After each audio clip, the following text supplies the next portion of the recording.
My name is Declan Pettit. I'm a Director of MCP Insight. We're a scanning and monitoring and compliance company, specifically for the mobile billing sector. Sure, MCP Insight have been in operation for 5 years now. We're live currently in 27 territories. So we have our kit and our monitoring stations set up in those territories, and then we scan traffic on the mobile gateway to assess whether the traffic is compliant based upon the rules in that particular territory.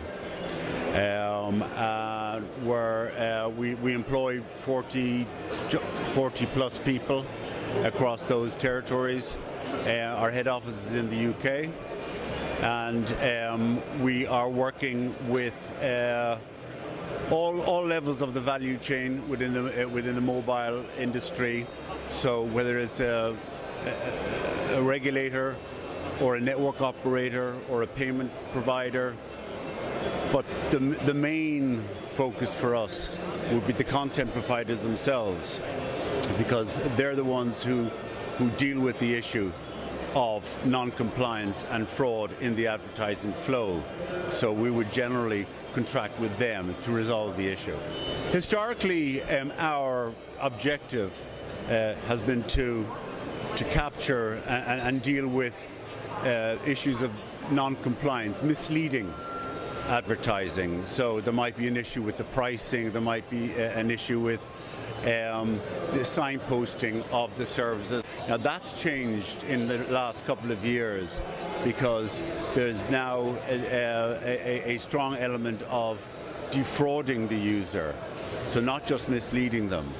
So through a range of different mechanics, including clickjacking or content locking, or generally involving some sort of iframe masking, the user is, unbeknownst to themselves, taken through a user flow which invariably ends up with them being billed without their consent, or indeed without their knowledge.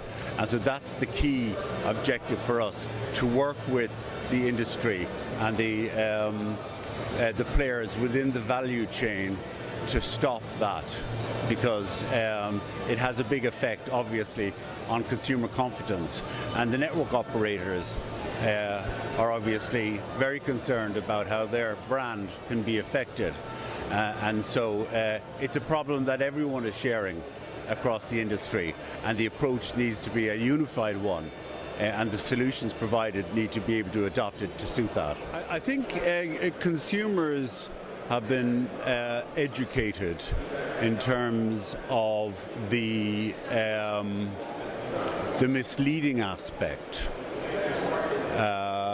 through a number of different organizations through the years, not least our own.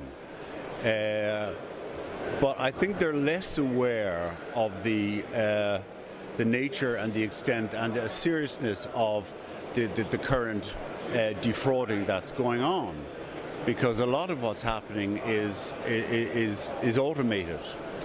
It's bot controlled, so if you take, for instance, auto subscribing, which is very commonplace currently, and especially in an in-app channel, where a user may simply clicking through some pages, and unbeknownst to themselves, they have been subscribed to a service which may not even be billed for a few days. So they need to be in their own head to try and tie up initially, well, 2 days earlier I was on a page, or I was playing a game, or I clicked on a banner, which they might have been doing, constantly all day for a couple of days, and then all of a sudden they receive a billed message 2 or 3 days later. So and they can't join up the dots. Of course, their first port of call is to the network operator. And the network operator doesn't know what has happened. Indeed, the advertisers themselves with their content services don't know what's happening either. This is all very, I don't know if this is the right expression, black ops. And the majority of it happens on the gateway, because the MSDN, the mobile number, is exposed. And once that's exposed, then the consumer can be billed. If it's in a normal Wi-Fi flow, they've got to put in their MSDN before they can be billed. So there's a seamless flow where, unknown to themselves, they can be billed directly from a page. And it could be as simple as an APK file being downloaded, which is in sleeper mode and will sit there for 2-3 days before then a message is sent to the payment gateway, unbeknownst to the payment gateway, to request payment for a particular MSDN, and that's it, they're billed. So trying to tie up the original journey and the end bill is very, very difficult. I don't think the bad actors restrict themselves to particular territories. In fact, if there's a particular fraudulent mechanic that works in a particular geo, then within 24-48 hours, this is socialized on various international trading sites and can be live in 2 countries within 24 hours.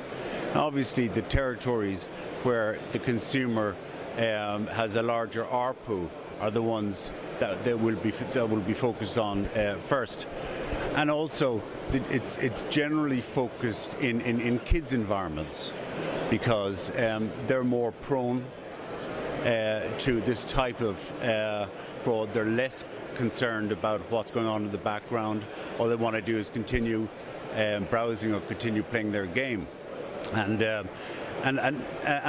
also the biggest ARPU is made in areas where the kids are attracted to, which are games, and there again you have the double whammy of unsuspecting kids in an environment where there's high value content in territories where ARPU is high, and there's a lot of money to be made. So the risk, it's worth it in terms of the reward that they get out of it. I think it needs to come from the top of the value chain, and the network operators are taking it seriously. I think what the network operators need to do, though, is to approach it in a unified way per territory, or maybe from a group level, so that everyone is moving along at the same pace to stop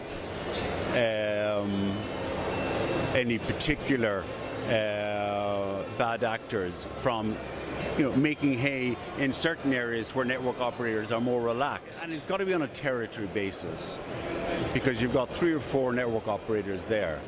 And if they have all adopted a similar due diligent approach, and there's no reason why they won't want to do that, because of course their brand is being questioned, then they'll have the wish to do it. They just need the tools to be able to do it, and companies like MCP Insight can provide those tools.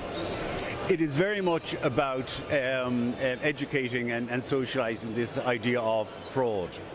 That's what my week's about. I mean, it's been very, very busy. It's going to continue to be busy. It's an educative process at the moment, talking to the network operators who need to champion it in order for the rest of the value chain members, the aggregators and the content providers, to take it seriously. So when you look at it from that point of view, you have 3 levels of the value chain, all of whom need to buy into it. So that's a lot of socializing. So yeah, I'm very busy at the moment.